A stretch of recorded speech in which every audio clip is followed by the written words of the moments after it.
Gracias por estar con nosotros en este momento. Póngase cómodo. Atención, el que está viéndonos a través de la televisión. Es un honor para nosotros recibir a este invitado, pero soy un líder y me gusta delegar a mis colaboradores. Le voy a dar el privilegio y la oportunidad que vino preparado para la ocasión a presentarlo a Richard Hernández, que anda al nivel de la entrevista hoy con ese hermoso traje. Richard, usted presenta el invitado, adelante. Bueno, gracias, jefe. Para mí es un honor, ¿verdad? Presentar. Yo que lo sigo en X, por ejemplo. Por eso te lo digo, yo sé que tú sigues mucho su carrera. Y siempre le doy mucho seguimiento a todo lo que tiene que ver con la familia Castillo en República Dominicana. Para mí es un privilegio, ¿verdad? Tener la oportunidad por primera vez de entrevistar al señor Vinicio Castillo Semán, conocido como Vinicito. Es una persona controversial para mí, desde lo que yo puedo observar, y una persona que tiene, diríamos, convicciones muy firmes sobre lo que es nuestra seguridad como país. Así que bienvenido al show de Luigny. Buenos días. Buenos días.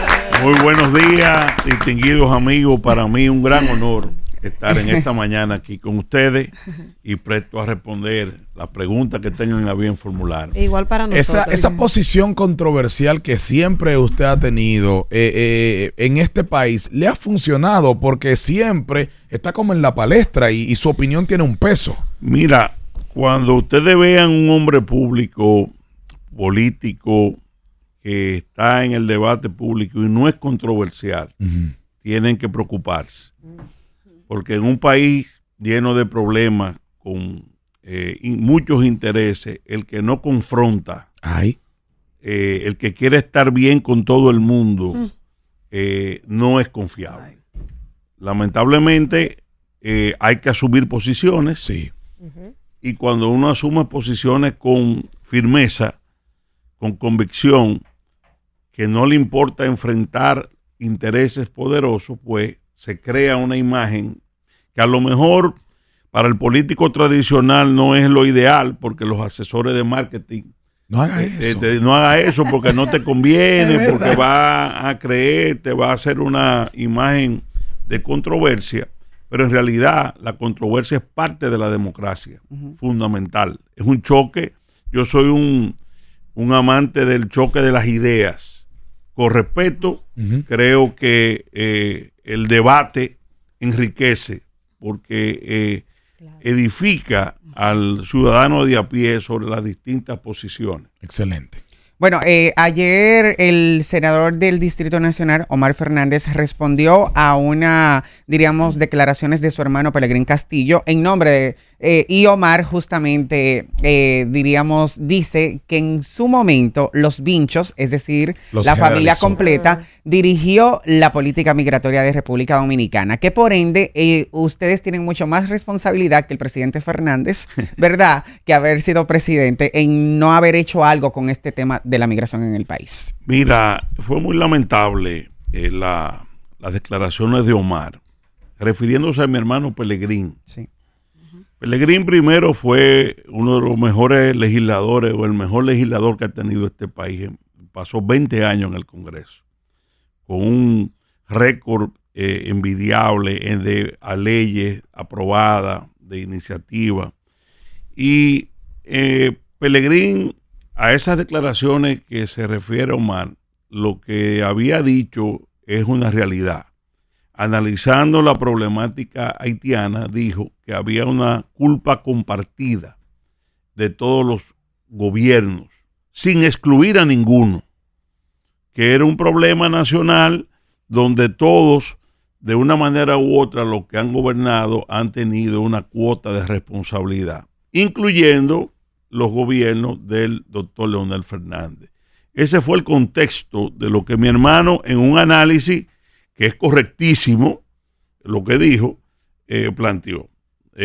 Por lo que el ataque de Omar es totalmente falso, lo voy a explicar, porque da la impresión que los Vinchos dirigieron migración con Leonel Fernández. Leonel Fernández duró 12 años en el poder. Y Leonel nombra a José Ricardo Tavera, no a ninguno de nosotros. Hay una carta de José Ricardo explicándole bien a Omar cómo fue nombrado en el último año de su mandato. en el año 2011, marzo del 2011. Incluso José Ricardo plantea en su carta que le dijo al doctor Fernández que no era el hombre para ese cargo porque teníamos diferencias con él en esos temas. Y el doctor Fernández le respondió que precisamente él había reflexionado de que, dada la gravedad de la situación, él tenía que variar su política migratoria. Okay. Es decir, obviamente cuando eso Omar estaba quizá en el colegio o en el bachillerato. Es decir, él no tiene conocimiento de la historia ni siquiera reciente de las situaciones. Pero tengo que decir, en honor a José Ricardo o en beneficio de él, que meses después José Ricardo sí tomó medidas importantes para defender este país desde migración. Por ejemplo, la más importante, planteó una circular a Educación diciéndole que no podían seguir inscribiendo a niños hijos de ilegales sin ningún tipo de documento, que el Estado Dominicano no podía, en virtud de una solidaridad malentendida, inventarle nombres y apellidos a personas con el ánimo de inscribirlo, y eso lo hizo José Ricardo. Lamentablemente, el doctor Fernández, presionado precisamente por la ONU y por los grupos locales, revocó la decisión de José Ricardo. Es decir, que querernos endilgar a nosotros que dirigimos la política migratoria del país es totalmente falso. Quiero decir, sí, en honor al doctor Leonel Fernández, porque yo he sido y nosotros hemos sido décadas, fuimos aliados del doctor Leonel Fernández, coherentes. Él es el que más sabe y más conoce de nuestra independencia de criterio. Nosotros siempre, y ahí he puesto los videos de Pelegrín en el Congreso Nacional, atacando al gobierno de Leonel Fernández en esa materia. Migración. Como nadie. Es decir, nosotros, el hecho de haber sido aliados políticos no nos convirtió en sirvientes o en anuentes o para callarnos nuestras posiciones. Esa es la realidad que Omar debe de estudiar bien de lo que ocurrió. Sí reconozco, aunque el problema mayor de Leonel Fernández con la migración haitiana vino a raíz del terremoto, porque eso además lo discutí con él muchas veces en términos personales. Él, en una solidaridad extrema, cuando ocurrió el desastre en Haití, fue de lo primero que se hizo presente, pero abrió la frontera. La abrió. Construyó una universidad. Pero la de la universidad a nivel migratorio abrió la frontera. Y eso dio una sensación, porque entraron miles y miles de haitianos huyéndole al terremoto, pero nosotros planteábamos que había que tener cuidado, ser solidario, pero con el tema migratorio. Cuidar espacio. Dejar para que no se viera que la ley migratoria nuestra estaba siendo abolida.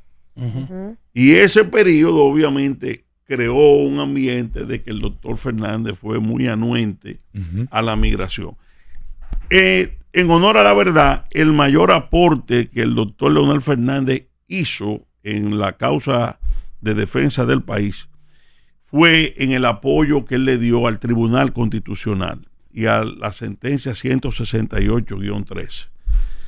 Yo he dicho, y eso irá a libro, porque son cosas que el país no conoce en detalle, que hubo en el gobierno de Danilo Medina un intento de darle un golpe de Estado al Tribunal Constitucional, echando hacia atrás el fallo 168-13, y que nosotros como aliados acudimos al doctor Leonel Fernández, y él, tengo que decirlo, y Omar debe de documentarse con su padre para que... Ahí voy con usted. Que jugó un papel esencial para que eso no se produjera, y hoy por hoy, 10 o 12 años después, ese fallo 168-13 es el blindaje constitucional más importante que la nacionalidad dominicana tiene ante los planes de fusión Haití-República Dominicana. Mire, toda la gente que esté escuchando esta entrevista, en algún momento vamos a abrir teléfono, así que quédese, el que la ve en Por YouTube favor. también deje sus comentarios. Hablamos de Omar y gracias Richard por mencionarlo, que vemos que tiene un perfil político, independientemente de las diferencias que pueda tener con su familia, que fueron aliados a su padre. Me gustaría su opinión real. ¿Le ve una figura potable para el 2028 Omar Fernández a una candidatura presidencial? O aún lo ve muy fresco, muy niño. Todavía le falta. Yo voy Válgame. a decir con toda sinceridad Claro. que a Omar le ha hecho mucho daño un grupito de loquito viejo que tiene al lado. Ah, pues te le mete al Cuidado. bloque. Que le ha metido en la cabeza a él. Espérate. Que le ha metido en la cabeza a él que apenas no ha cumplido el primer año en la senaduría. Con la Ya senaduría. él desde ahí, puede ser presidente de la República.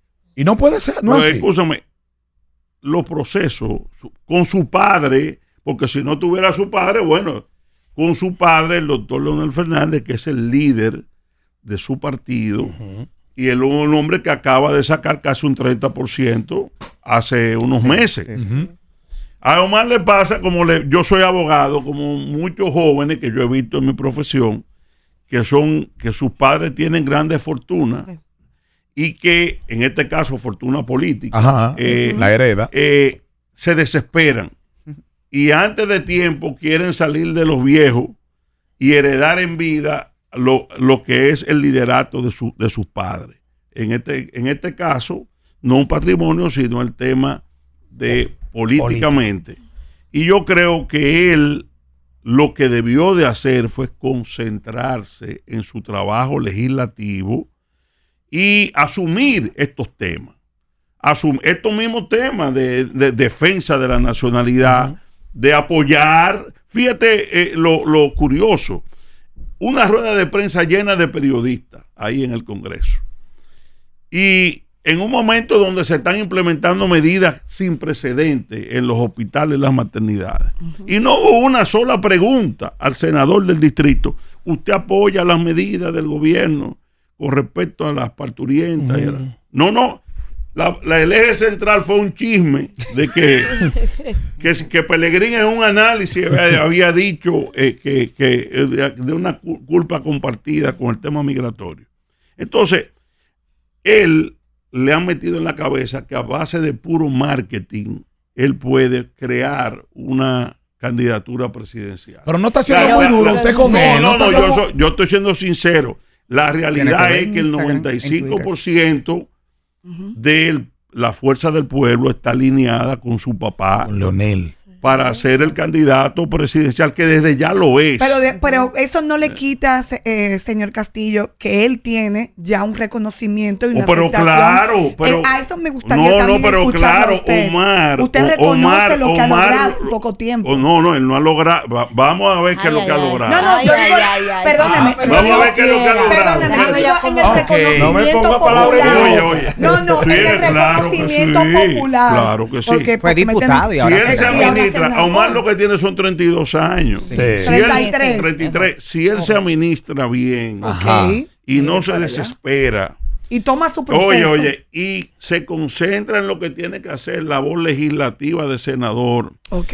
y deja de el figureo con el barrilito. Anda, pero Oye, no, porque, Hola, pero es lo que te estoy diciendo. La bomba de agua. Oye, él recibe escuchando. más de $1 millón de pesos para el barril del Senado del distrito. Había un rechazo, o hay un rechazo de la sociedad con los barrilitos de los senadores. Entonces, Así es. ahora hay toda una campaña perfumando el barril. Ahora el barril ya no hiede. huele mal. Ahora Porque se está usando en bien común. Todo eso es lo que se ha hecho. Ahora, ¿cuál es el problema? Tú lo usas a ayudar a gente pobre, pero cuando tú te tiras una foto con eso y haces política con eso, en realidad tú lo que estás es politiqueando con el tema social, con dinero público, y eso es uno de los mayores atrasos de este país político. Esa es de las cosas que más se han criticado en los últimos 30 años, donde tú quieres crear una imagen del Mesías, el Mesías que ayuda a los pobres, y que lo que el Estado tiene que darle como derecho al ciudadano, te lo da un político, que en este caso Omar, allá puede ser en cualquier jurisdicción, en cualquier provincia o del país, que entonces a los ojos de los pobres resulta el hombre bueno que nos ayuda y ese es el líder político. Entonces, él tiene, pero yo y es un que consejo, un consejo gratis, y él lo sabe porque déjame decirle ya se lo he dicho en privado.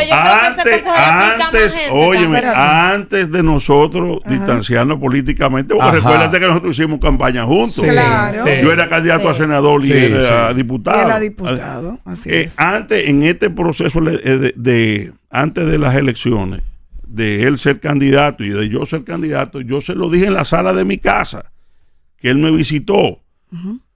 Tú tienes que asumir el discurso, los problemas fundamentales del país. Porque el discursito light, el discursito de marketing, si tú no le das contenido, del marketing. te voy a poner porque yo vi a su padre, pero yo vi a Leonel Fernández jovencito también. Sí, claro. Pero Leonel era un gallo. Sí. Pues espérate, tú sabes el tema de corrupción, el tema, asumiendo, yo estoy hablando de los temas. Posiciones y temas. Y procesos. Ahora Omar tiene un grupo que le dice, no, lo tuyo está bien con todo el mundo.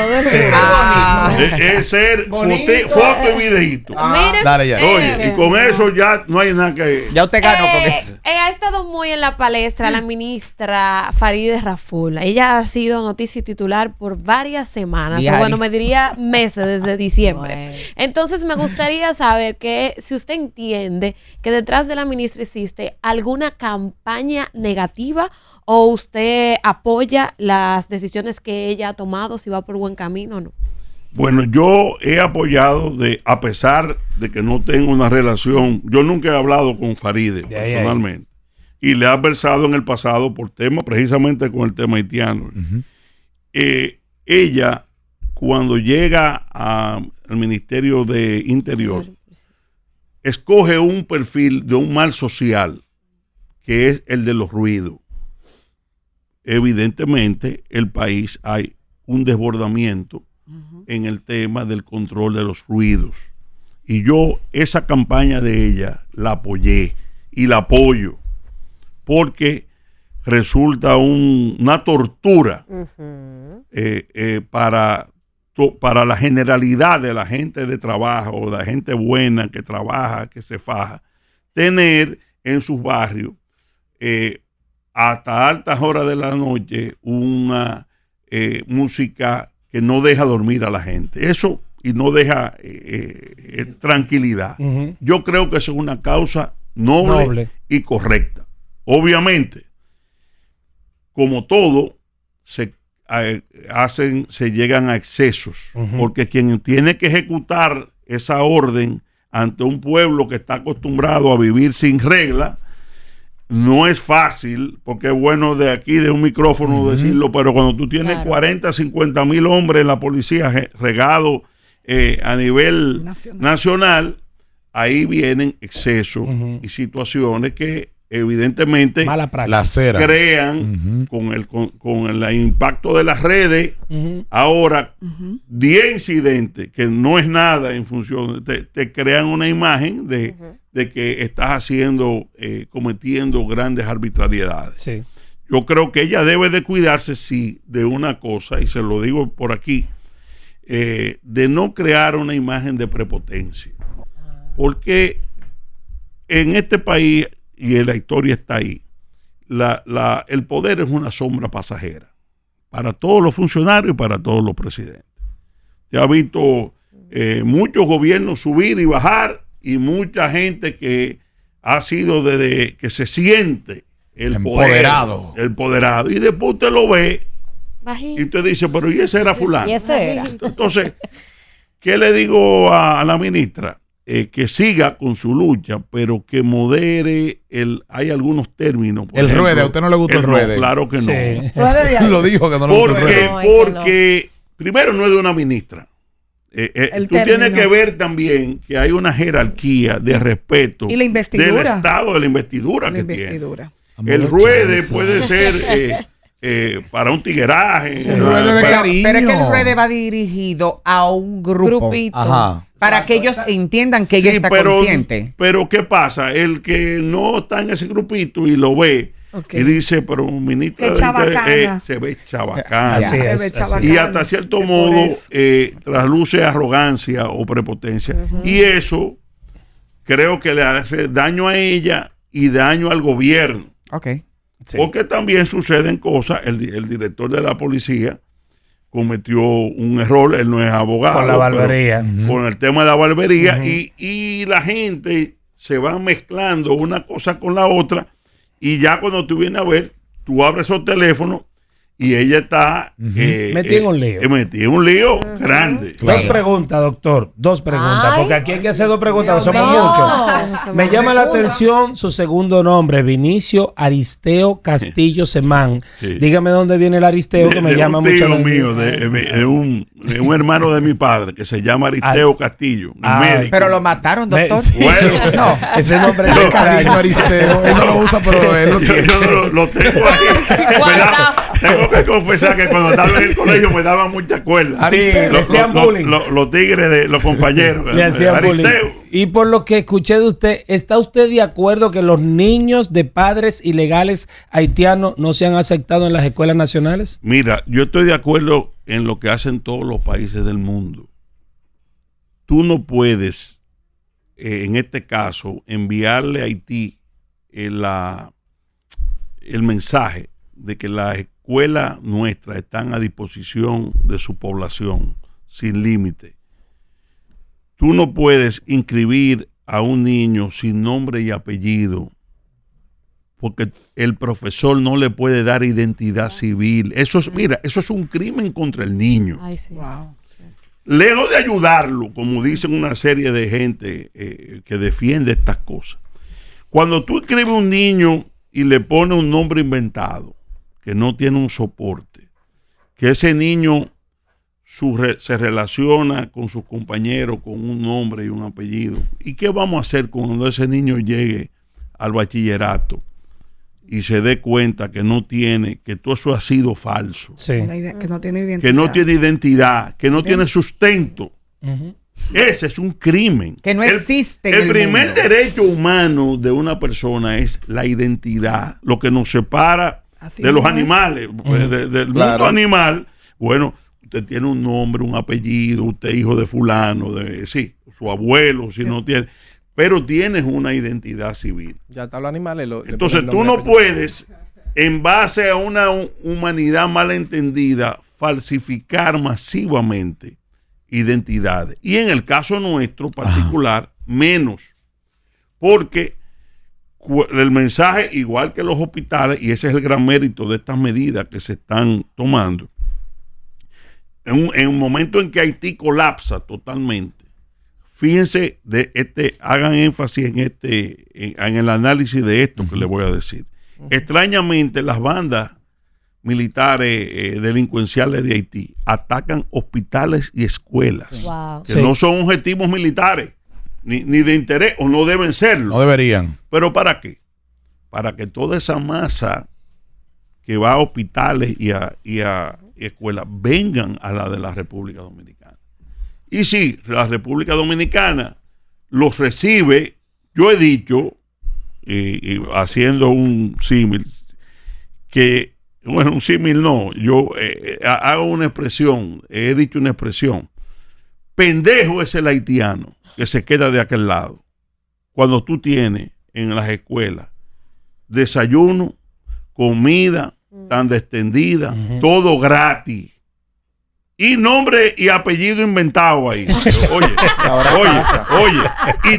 y hasta hace poco los hospitales, las camas, las maternidades, es decir, todo. Estamos invitando a Haití en el momento que colapsa, lo estamos invitando a que se muden todos para acá. Y ahora casa. Ahora, tú me dices, bueno, podemos hacerlo, porque ahí viene el tema de la solidaridad humana. Lo moral.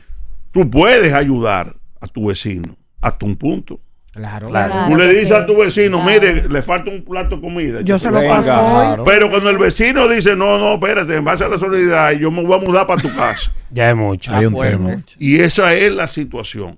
¿Qué pasa? La comunidad internacional, que es la que debería de ayudar a Haití en Haití, está viendo ese proceso. ¿Y qué dice? Bueno, pero si República Dominicana, Está ahí para que yo. exactamente, le está dando las escuelas, le está dando la salud, le está dando los empleos, No. y no protestan. Claro. Y aún sacrifican el salario de su... Hoy es Día del Trabajador, señores. Sí, Por ahí lo digo. Señores, Tú me hoy preguntas. tú sabes la vergüenza que es para este país. El nivel de salario que tenemos está anclado hace 30 años. ¿Pero por qué? Porque hay un desplazamiento de una mano de obra ilegal. Más barato. Que antes era nada más la industria azucarera, pero ya no, ya está en todo. Ujú. Pero no hay una central obrera de este país, hoy que es Día del El Trabajador, trabajador. que hable de ese tema. Un sindicato. Ok, pero Pues, por ahí- ¿por qué? Porque la izquierda dominicana, lo que queda de izquierda, entiende que ese tema no se puede tratar. Es decir, ellos sacrifican la lucha por el 80-20 porque se cumpla la cuota para los empleos dominicanos. Ellos lo sacrifican con el tema ideológico. Y hoy, mira, escúchame, el tema del turismo. Los hoteles nuestros en el este, el Estado le da con Confotur un régimen de exenciones de 15 años sin pagar un centavo de impuestos. Full los hoteles. ¿Por qué los empleos en los hoteles no pueden ser de dominicanos? ¿Por qué? Pedernales. Ahora el Estado está gastando un hito histórico, casi 500 millones de dólares en infraestructura de Pedernales, con puerto, aeropuerto. Y que yo he dicho desde ahora, vamos a ponerle claro a los inversionistas que vengan a desarrollar Pedernales, a invertir en Pedernales. Sí, le vamos a dar todo esto, pero con una condición. Usted me va a dar los empleos a los dominicanos fronterizos, porque si no, lo que vamos a hacer es Le vamos a cerrar. un imán mayor para haitianizar más Y más a que está Pedernales. cerca. por ahí Mire, va, este joven- básicamente Dale. por ahí Sí, va que mi él trabaja en pregunta. esa área. por favor. Por ahí va mi pregunta. ¿Qué debe hacer entonces el Estado para hacer cumplir la ley laboral del 80-20, teniendo en contra el sector construcción, que usted sabe que son los que más atraen a la mano de obra haitiana, Claro. teniendo en contra al sector agricultura? O sea, prácticamente los sectores más fuertes del país son los que están en contra de que lo saquen de aquí. Claro. Y usted mencionaba muchos servicios que a ellos se les dan, pero ahora también le están poniendo casas, porque sé de casos en Punta Cana que a lo que sacaron de Friusa lo están mudando en la obra para que no tengan Claro, que irse. claro. Entonces, ¿qué debe hacer el Estado para contrarrestar eso? Ahí volvemos a lo que decía al principio, hay que chocar con intereses. Los intereses oligárquicos, que son los que tienen mayor responsabilidad Claro que sí. en esto. Ujú. Yo veía hace 2 días a los bananeros de Montecristi diciendo en una primera plana del periódico El Caribe que ellos le piden al gobierno 15,000, que necesitan 15,000 haitianos para poder exportar banano. Montecristi, que como si fueran, necesito 15,000 esclavos para yo Oíste, poder. oíste, Richard. Óyeme, 15,000 óyeme. pueblo. Y yo digo, pero ven acá. Y ahora con el internet tú entras, Ecuador, líder en exportación de banano. De banano. ¿Y cómo se harán los ecuatorianos Si no tienen si haitianos. no tienen haitianos allá? Obviamente el productor y el empresario en sentido general siempre preferirá una mano de obra Más barata barata. para ganar más. Totalmente. Pero tenemos que forzar para que haya una tecnificación, tanto en la construcción. Por ejemplo, el tema de la construcción. Ahora mismo, China, por ejemplo, está haciendo rascacielos, torre, que es la que más demanda aquí mano de obra y los hoteles. El 80% de esas construcciones se hacen en fábrica y se montan solo el 20% prefabricadas. prefabricado. Ujú. Es decir, ¿por qué no dar el salto tecnológico? Ese salto tecnológico no se va a dar si no se aprietan las leyes y que los constructores dominicanos entiendan que ya hay un gobierno o un Estado que le está diciendo esto ha sido así en los últimos 30, 40 años, pero esto ya se acabó. Mientras tanto, porque tampoco se conforman y te dicen, bueno, porque yo no niego que haya una franja de extranjeros que podamos tolerar. Sí. 300, 400, es decir, algo que sea proporcional, que no ponga en peligro nuestro país. Sí. Claro. Pero ellos no quieren eso. ¿Por qué? Porque ellos lo que quieren es tener en las construcciones como esclavos, durmiendo en las construcciones y en la finca amontonados, como en la época colonial, Así mismo es. a los haitianos. Sí, es verdad. Esa oligarquía es la que cada 4 años se mueve para condicionar a los políticos. Fíjense, ahora mismo, ese tema está número 1. ¿Cuáles candidatos presidenciales usted lo ve hablando de eso? Ninguno. Búsquelo. ¿Pero por qué? Siendo honesto. El mismo Omar no habla de eso. ¿Por qué? ¿Por qué? Porque hay que enfrentar la oligarquía. Y hay que enfrentar A todos los constructores. a esos sectores. Los grandes empresarios. Y esos sectores son los que te Manejan. ponen la valla, Claro. te Sí. ponen la cosa, y yo no lo quiero afectar. El hotelero. Entonces, ese es el problema nuestro. Hay una ventaja que con el impacto y el boom de las redes sociales, todos esos grupos oligárquicos tenían la opinión pública controlada Ya. por los periódicos y los medios. Pero ya eso cambió. Ya con estos aparaticos inteligentes, el pueblo está despertando y hay programas. Este es una muestra. Ahí hay mucha diversidad de opiniones. Sí. Y los movimientos de opinión pública ya no están siendo controlados por la oligarquía, Por un grupo. por un grupito, y eso puede ayudar a que las cosas cambien. ¿Usted no Dice- cree que fue un error de Abinader el día cuando ganó la segunda vuelta, este segundo mandato? Un error de jubilarse esa misma noche y decir que no iba. Lo digo porque vemos, es decir, ya entiendo por lo que he visto, hay muchos grupos dentro del mismo gobierno. ¿Usted no cree que fue un error de él mejor esperar y decirlo hasta el final de este segundo mandato? Mira, yo soy ¿Cómo usted lo de ve? la misma opinión. Yo Ok. creo que él debió de esperar, no, aunque ya la Constitución lo prohibía. Perfecto. Pero no decirlo. insistir sobre eso por un tema de gobernabilidad. Ok. Este es un país de oportunistas, Eso es verdad. de que abunda el Sí. oportunismo de poder. Y cuando un presidente en ejercicio con mucha antelación dice yo no voy, y no solamente yo no voy, yo no vuelvo jamás, Exacto.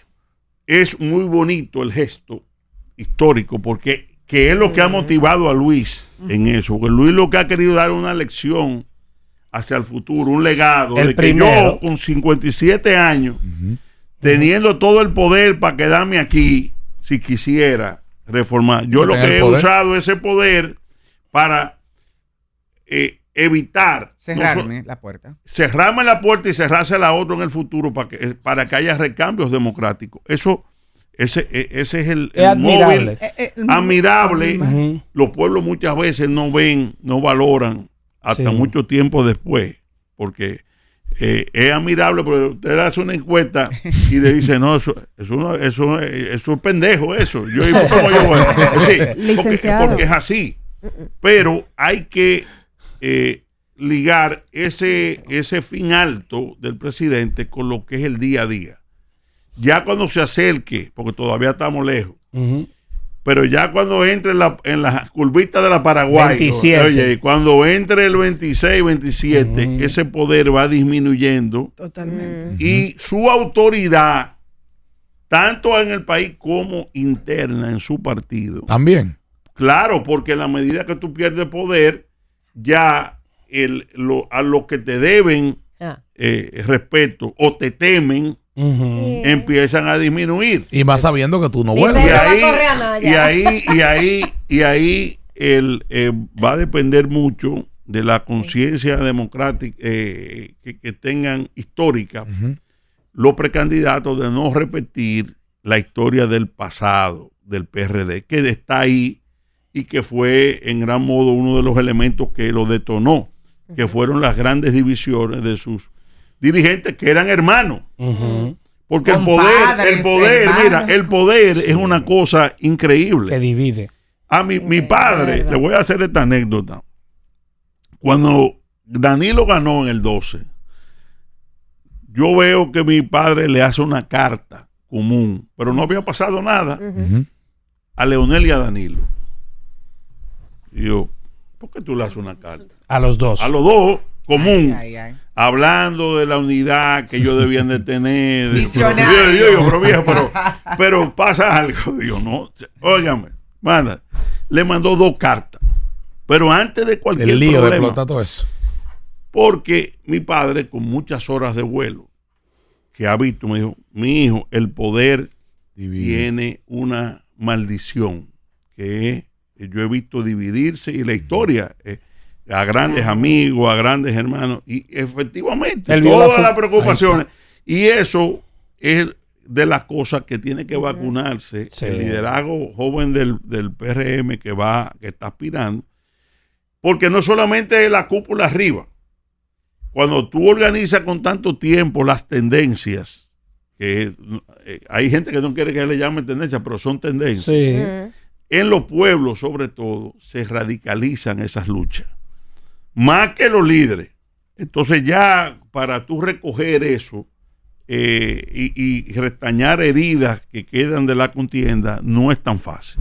Ivonne Peralta. Estimado, ¿qué opinión le merece las medidas que tomó el presidente ahora para la situación haitiana? Y si usted entiende que van a funcionar. Bueno, son 15, ¿verdad? 15 medidas. yo le decía al presidente de la República públicamente que uno de los problemas que había, y yo era una persona que tengo el feedback de la gente en cuanto a eso, porque yo apoyé a Luis y uno ha estado en la causa nacionalista y mucha gente me ha dicho, no te estés llevando del amigo tuyo, que eso es bla, bla, bla.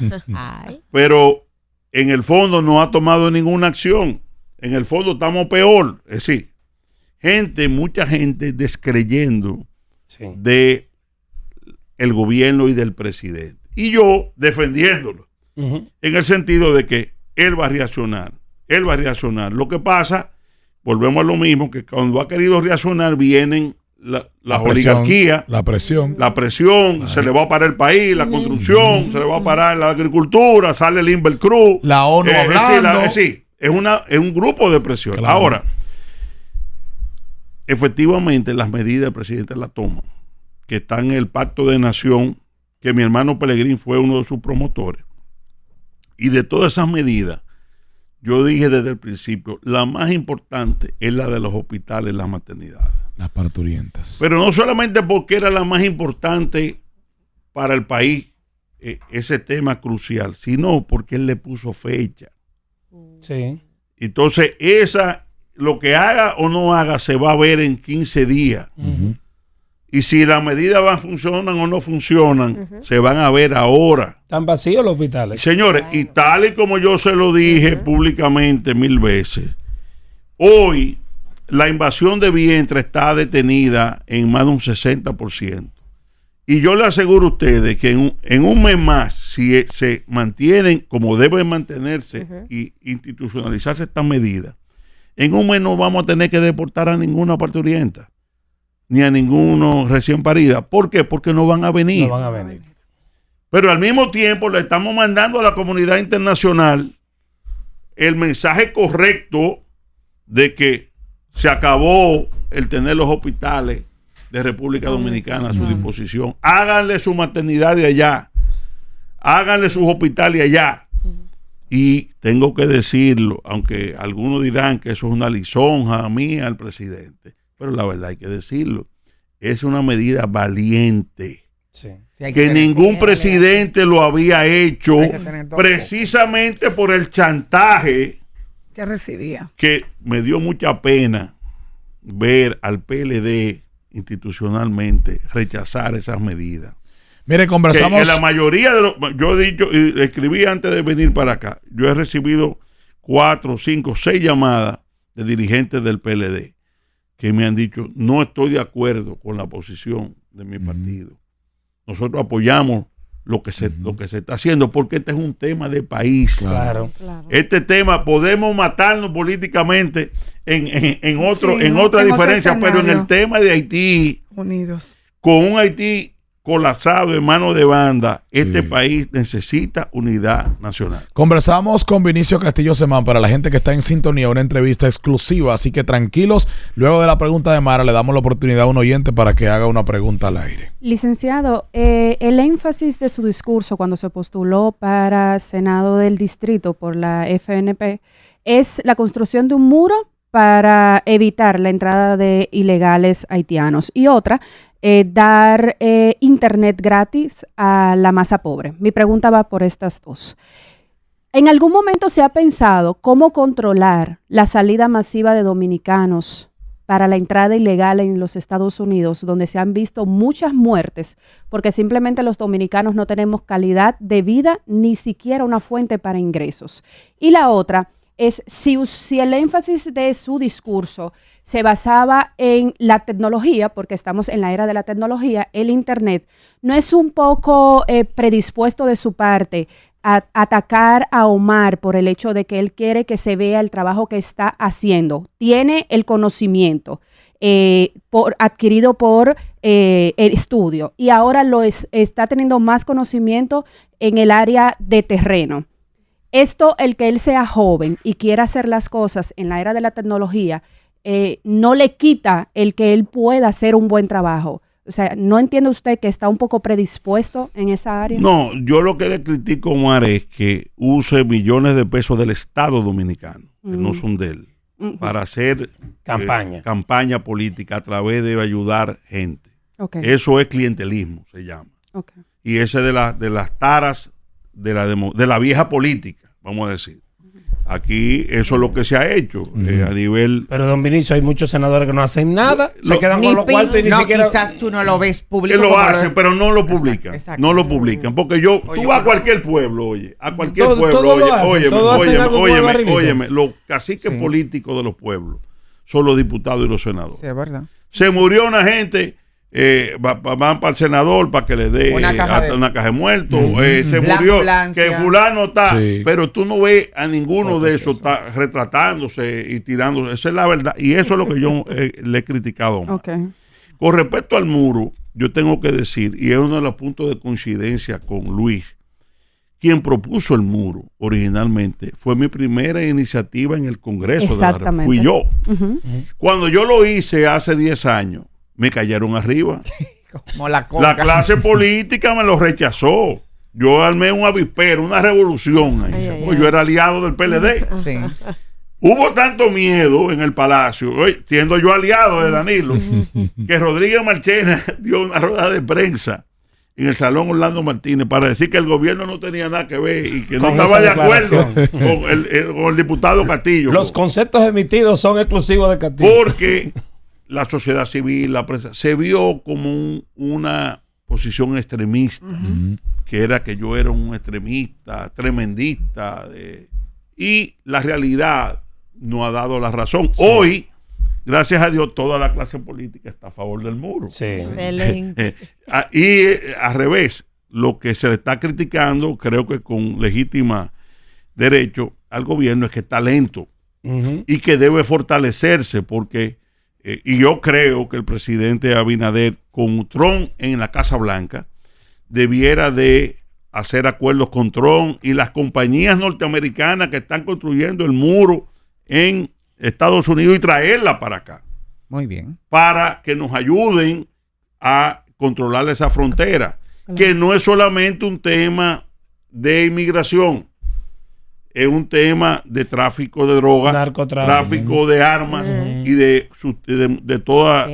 hasta los animales. Bueno, ayer salió un reportaje, señores, que las bandas se están financiando, oigan esto, eso está en Diario Libre, que las bandas han recolectado más de $100 millones en el control de la frontera fáctica que tienen. Sí. A base de extorsiones y de cosas, ellos son los que controlan. Sí. Controlan esa área. Mire, vamos a desconectar de la radio para seguir para toda nuestra gente de YouTube que ve esta entrevista de manera exclusiva. Hay muchas cosas que se van a hablar interesantes. Sobre lo del internet, muy importante. Mira, ya a nivel mundial, el acceso libre a Internet se considera un derecho humano prácticamente. Claro. Y es de las cosas que hay que más trabajar. De hecho, yo hablé con Guido Gómez Mazara, director de Indotel, sobre ese tema. Porque las juventudes que no tienen dinero, no tienen acceso a Internet, están desconectados de un mundo de conocimiento. De una realidad. Y el Estado tiene que, a esas masas pobres que no tienen esa posibilidad de pagar un Internet, darle. Y yo he planteado que así como hay un bono luz, como hay un bono gas, se puede focalizar a esos hogares un bono internet que puede el Estado perfectamente pero asumir. tenemos esa tecnología para hacerlo, porque una claro cosa es la que propuesta. sí, porque es un costo. El problema es el dinero. Sí. Pero yo creo que se puede sensibilizar a las telefónicas también, como es algo de responsabilidad social, para que entre el Estado y las telefónicas se pueda, y obviamente bloqueando, y hay ya tecnología para eso, bloqueando que el Internet sea dedicado a los temas educativos, para que no se lleve a prácticas nocivas que no el Estado puede perfectamente controlarlo. En los parques, es más, yo estuve en conversaciones con algunas compañías. También es posible perfectamente en los parques de los pueblos y en las ciudades tener Internet libre, el Wi-Fi libre, para que la gente pueda tener acceso a él. Excelente. Doctor, yo tengo muchísimas preguntas, pero la voy a limitar a 2. La primera, me gustaría saber qué le parece a usted, ¿verdad? La decisión o diríamos algún tipo, no amenaza, pero sí intención de parte de Santiago Matías, conocido como Alofoque, como venir a vender que él quiere aspirar a la presidencia de la República en el 2028. Y la segunda pregunta, ¿se ha beneficiado los Castillo o los Vinicius de todos los gobiernos que han pasado? Sí, mira, voy a empezar por lo último. Mira, esa es otra de las teorías que aquí se han los enemigos.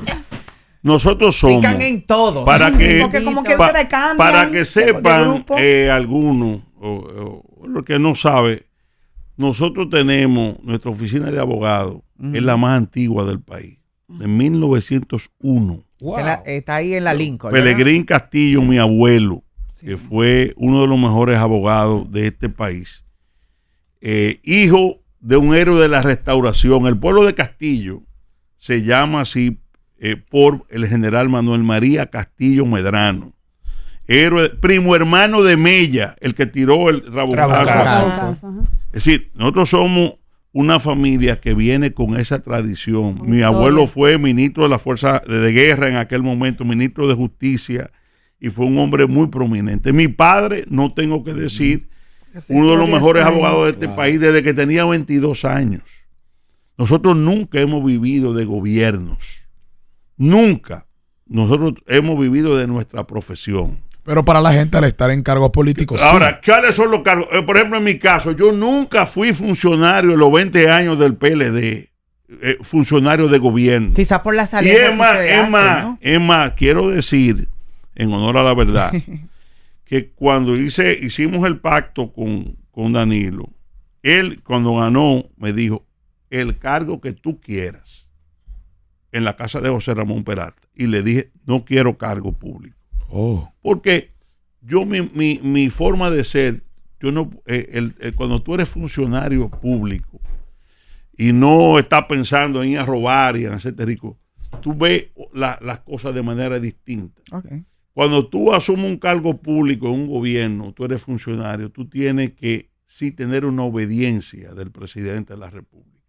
Y yo tengo un carácter primero y una forma de pensar independiente.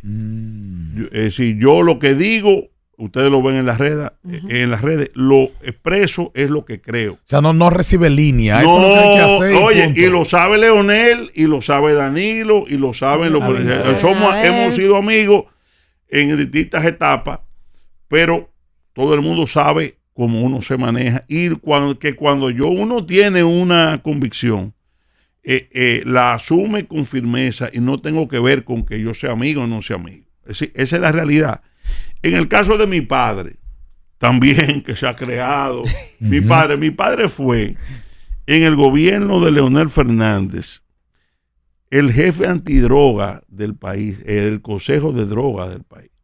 Y su sueldo se lo daba a una, creo que a una fundación. A una fundación o a una de calidad de monja, de cosas así. En los primeros años, nunca, te estoy hablando que lo que gana el consejo de drogas es algo, qué sé yo, 100,000 pesos, 150,000 pesos, así.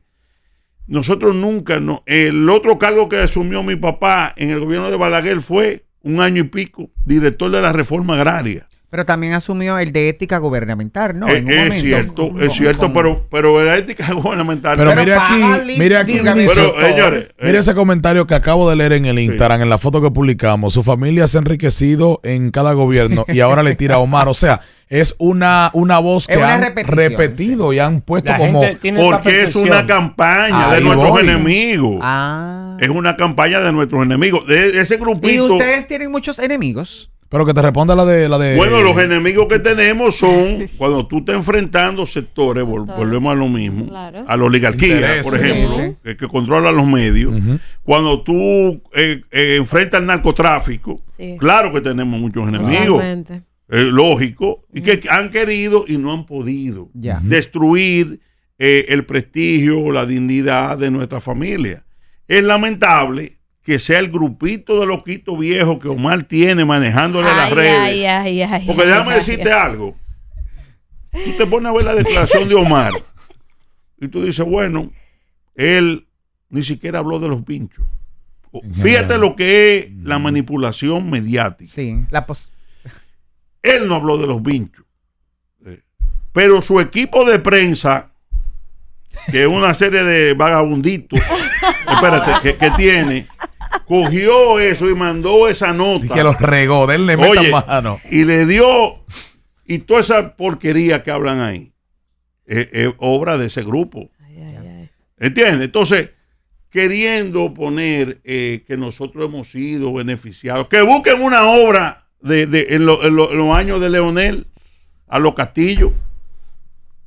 No hay si a nosotros lo hubieran encontrado una pizca de cualquier situación engorrosa, con los enemigos que tenemos, lo hubieran explotado hace tiempo. No han podido, ni podrán. Porque, vuelvo y te reitero, nosotros somos una familia de abogados. No voy a hablar de uno personalmente, pero estamos dentro de las primeras oficinas de abogados. Y no ahora.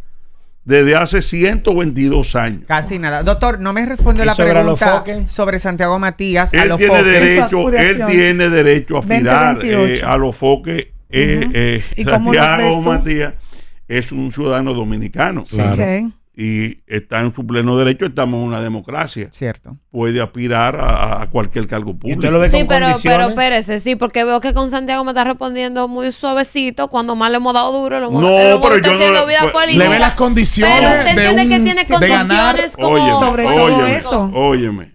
Y donde él no tiene una preparación de abogado. Me preguntaron si había, que yo creía si él podía ser candidato, aspirar. Jurídicamente, él nada le impide ser candidato. Okay. Ahora le pregunto si tiene condiciones. Segunda parte con Santiago Matías. Santiago Matías tiene gran influencia popular en sectores, sobre todo en juventudes de capas sociales bajas. ¿En qué hemos coincidido en los últimos tiempos? En que él ha asumido un discurso en defensa del país con el tema de la invasión haitiana. Y ha puesto a muchos jóvenes de nuestros barrios, que ese era un tema indiferente hasta hace poco, lo ha puesto a participar ya en la preocupación de este tema. Yo creo que él ha hecho en ese aspecto específico un gran aporte, porque ha incorporado a un sector popular que no le interesaba en un tema nacional fundamental. Cierto. Eso es cierto. Y dos, ha tenido esos mismos sectores oligárquicos que estábamos hablando lo ha enfrentado, que tenían el dominio de la comunicación pública, están preocupados con él. Por lo que yo veo, usted lo va a apoyar. Para no. Usted siempre apoya a mucha gente. Sí. Yo creo que usted lo va a apoyar. ¿Cómo va usted? Yo soy objetivo en los análisis. O trato de serlo, porque es difícil. Dándole lo que le toca a cada uno. Yo estoy diciendo la situación objetiva como yo la veo. En las elecciones de próximas, nosotros vamos como partido a tomar la decisión que más le convenga al país. Perfecto. Pero cuando analizamos el caso de Santiago Matías, los hechos más resaltantes que él ha asumido en los últimos meses son enfrentamiento a la oligarquía y asumiendo la defensa de la causa nacionalista, en la que nosotros hemos estado en primera fila. Cierto. Entonces, obviamente, si eso ha ocurrido, entonces, en ese punto específico hemos tenido coincidencia.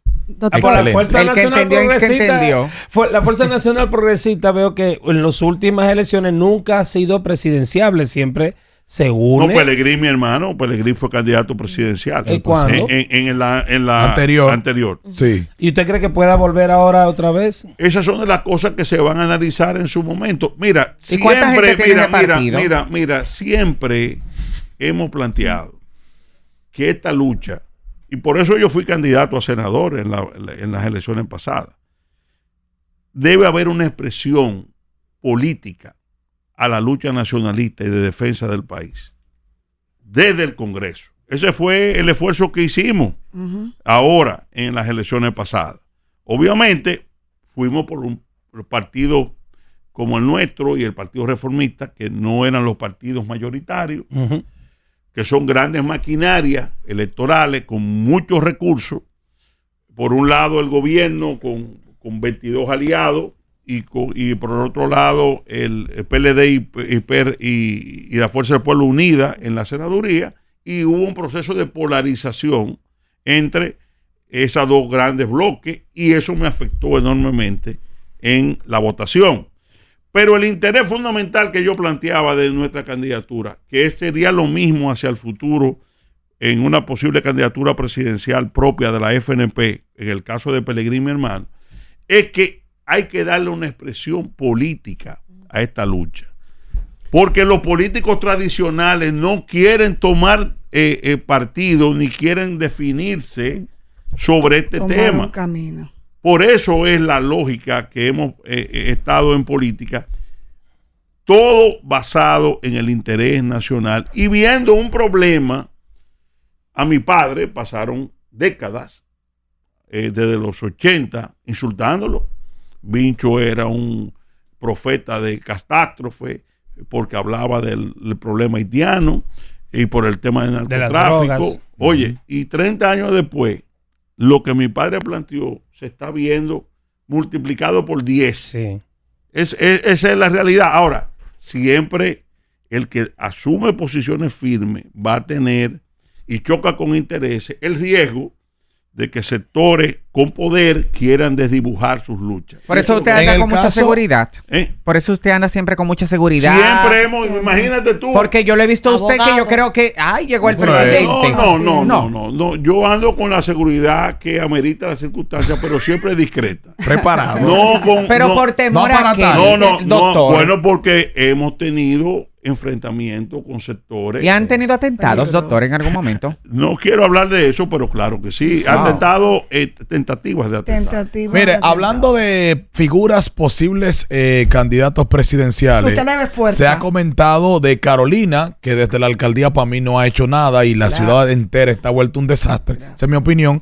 ¿Usted cree que ella es una figura potable para ese partido para ir a una candidatura presidencial? Y que Santiago Matías le endone todo lo que va a Yo creo que Carolina ha hecho una buena gestión en la alcaldía del distrito.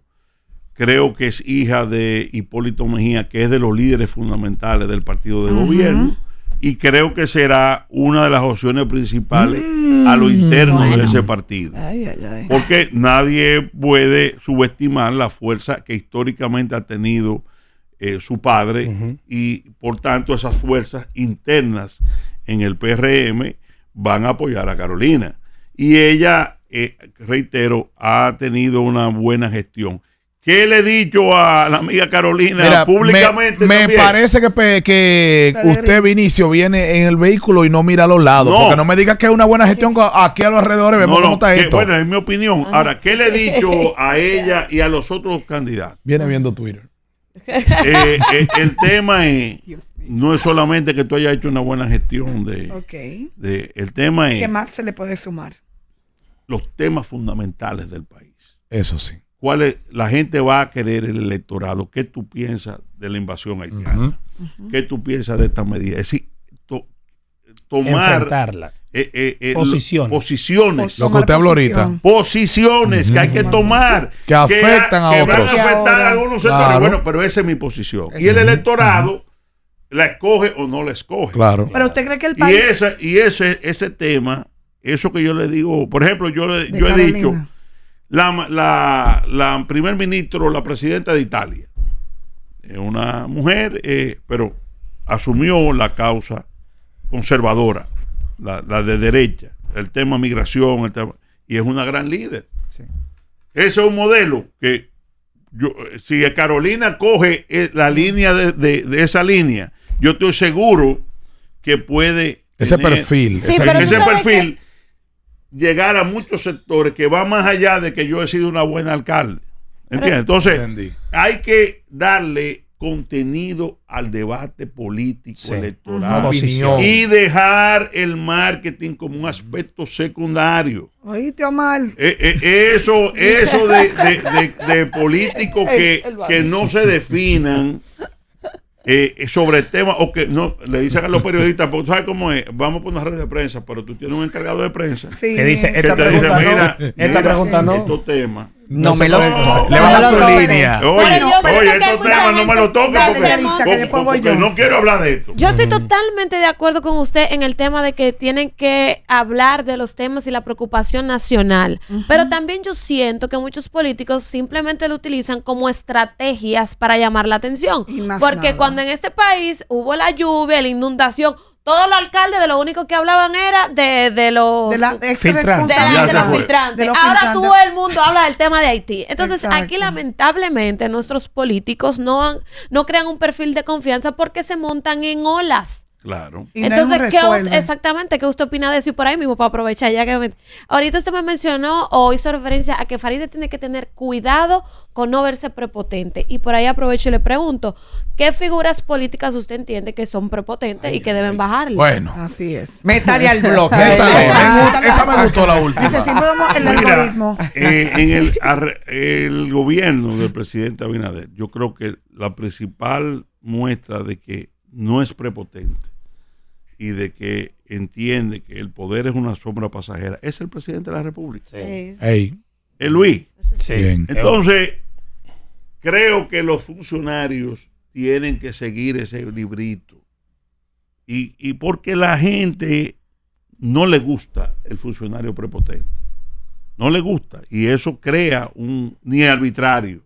Hay que buscar en el caso de Faride, no creo que porque ella no viene de una su trayectoria no luciría, pero no había tenido el poder que tiene ahora. Porque cuando tú te sientas ahí con 20 generales es otra cosa. Y mandándolo todo, sí señora. Por eso sí señora. No, pero lo que dijo Richard, esa prepotencia ha sido con un sector que también la ha martillado mucho. Pero ella tiene que tener serenidad. Lo que yo te digo, que no creo que sea una parte de un accionar de ella, sino expresiones como esa de Rueda y eso. Pero no hay políticos prepotentes para usted. Claro. Pero mencióneme tres, métamela al bloque, doctor. Que se le ve esa prepotencia. Sí, tengo una pregunta. Le voy a tirar nombre. Guido Gómez Mazara. Yo no quisiera Guido Gómez Mazara. Ay, Guido. Con ese tema. Está bien. Porque es un tema de percepción. Claro. Doctor, pero su percepción es importante. Sí,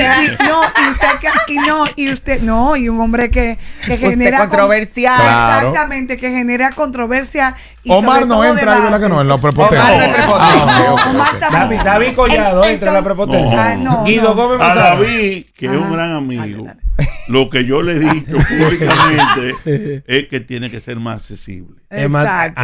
Él es muy elitista. Oye, que si quiere ser presidente, él no baja al pueblo. Oye, tiene que, independientemente del marketing, independientemente de que esté haciendo una excelente, de que tenga una excelente gestión en turismo, y yo soy el primero en reconocer, pero si aspira a la presidencia en este país, tiene que tener contacto personal. Hay que ser sabroso. Personal, no solo con los dirigentes, con los amigos, con todo, porque él a veces hay percepciones generalizadas de que es inaccesible.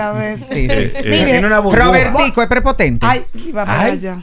Bueno, yo no le veo prepotencia a Robertico. De hecho, en estos días hablé con él y Yayo, me dijo, dígame de Yayo. No. Yayo es una persona cercana. Hablando de eso, hablamos de Carolina, está doña Raquel, está Yayo. Me ha preguntado de todo. Pero es que esa entrevista sabemos que... Está Yayo, Winston Arnaud.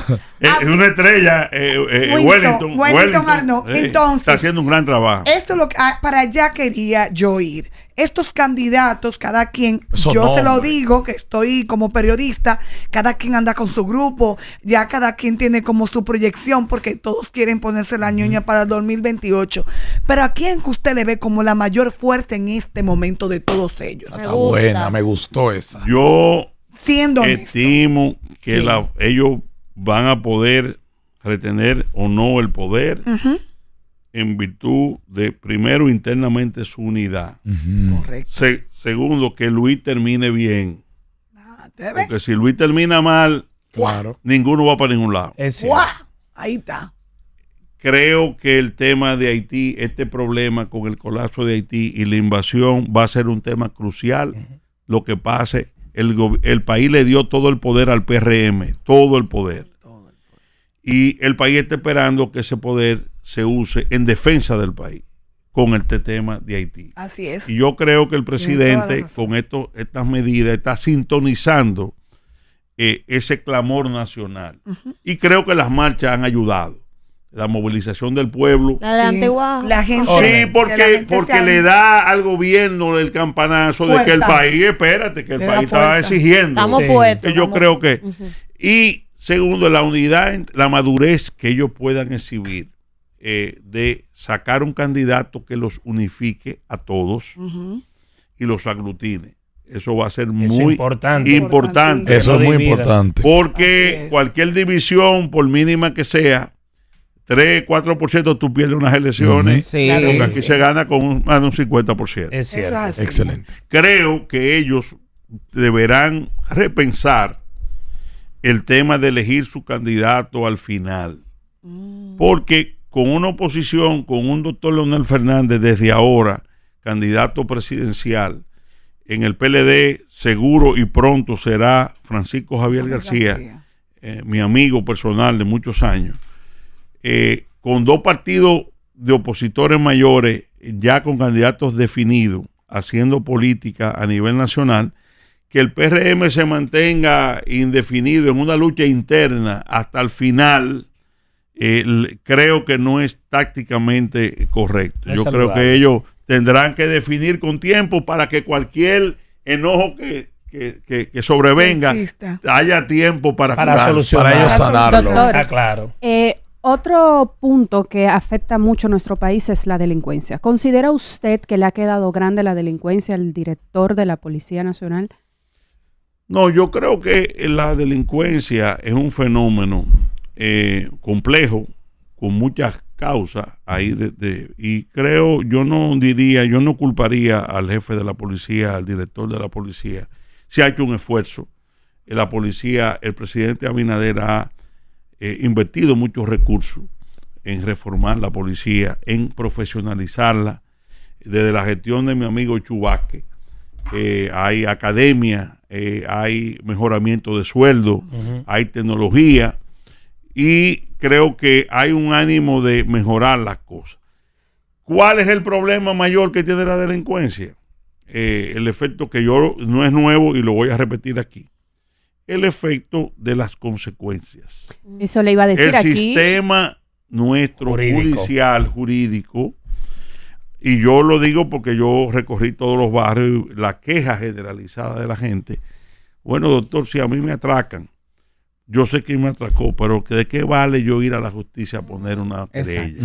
Doctor, no piensa. Si va a estar suelto en día, en capacidad de volverme a atracar. Entonces, o violentar por denunciarlo. Entonces, el mismo oficial de policía que está en el barrio, que hace una investigación y te atrapa al delincuente, ve que la justicia lo suelta en 15 o 20 días y vuelve a hacer lo mismo. Y llega un momento que dice, bueno, pero vea, si el sistema es así, déjame arreglarme con estos delincuentes. Sí, claro. Y el que es serio, bueno, pues se echa para un lado y suelta eso. Vamos así, como dice en buen el dominicano, pueblo, no se echa vaina. Pero doctor, lamentablemente es un problema estructural que tiene que ver mucho con un código de delincuentes que tenemos. El Código Procesal Penal es un código pro delincuencia que desprotege a las víctimas. Ok, pero doctor, una pregunta. Escúchame para terminarte. Tan grave es que yo como abogado te digo, yo he visto varios casos de gente que ha sido atracada, que se identifican los culpables y me preguntan a mí, ¿vale la pena seguir el caso? Proceso?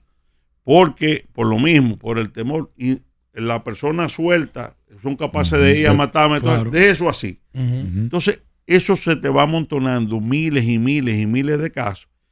Ya el Ministerio Público no era como era antes, de que apareciera o no apareciera la víctima o el querellante. El fiscal tenía que perseguir la prisión y la condena del delincuente. El fiscal, si tú no apareces, después de ser atracada y constituirte abogado y seguir todo el proceso, simple y llanamente, lo que hace es que arreglan en la mayoría de los casos, casos resueltos, que no se ha resuelto nada. Sí. Y lo otro es la rebeldía. Aquí hay una cultura de que al que le dan una fianza se acabó el caso. ¿Por qué? Tú vas a las distintas fiscalías del país y te vas a encontrar, debe haber más de 50,000 declarados rebeldes. Porque de que te dan una fianza, ya tú no vuelves al caso. No hay un cuerpo para localizarlo, a caerle atrás, como en Estados Unidos, porque ese sistema jurídico funciona en países donde si tú no vas a una cita, te buscan. Sí. Pero aquí no. Y aquí te dan 30 años y ya. Ya, entonces que pasa el tiempo, esos casos, ahora hay una duración, que el caso no puede durar más de 4 años, porque si no se extingue. ¿Qué hace el individuo que está sometido? Pues juega con el tiempo, le da larga a eso y después busca un abogado. En muchos casos, los abogados de oficio, que el propio Estado le paga a los delincuentes, son leones, porque ya se conocen la técnica y pueden resolver eso. Y eso contribuye muchísimo al tema de la delincuencia. No hay un régimen de consecuencia. No hay temor a delinquir. Y exacto, ese es uno de los problemas mayores. El mismo dominicano aquí que se lleva una luz roja aquí, cuando va a Estados Unidos, es el primero que se para atrás. Eso es verdad. Y lo hace porque sabe que hay un régimen de consecuencias. Aquí no lo hay. Aquí todo el mundo cree que puede hacer lo que le da la gana y no pasa nada. Archivo sin ley. Y eso es parte del desorden que hay. Exacto. Bueno, gracias. Por compartir con nosotros esta entrevista. Tú sabes que yo me quedo con una duda del perfil político de, así como él, de si ustedes beben, se dan un humo, sí, bailan. A mí me gusta mi traguito, mi cervecita, y mi playa, bueno, sí, bueno, en la Romana tienen allá. Sí, estoy desarrollando un por Caleta, allá, por ahí. Caleta, sí. Excelente, gracias señores. Espero que hayan disfrutado esta conversación y todo esto que hemos podido nutrirnos. Hasta mañana y gracias por la sintonía. Gracias.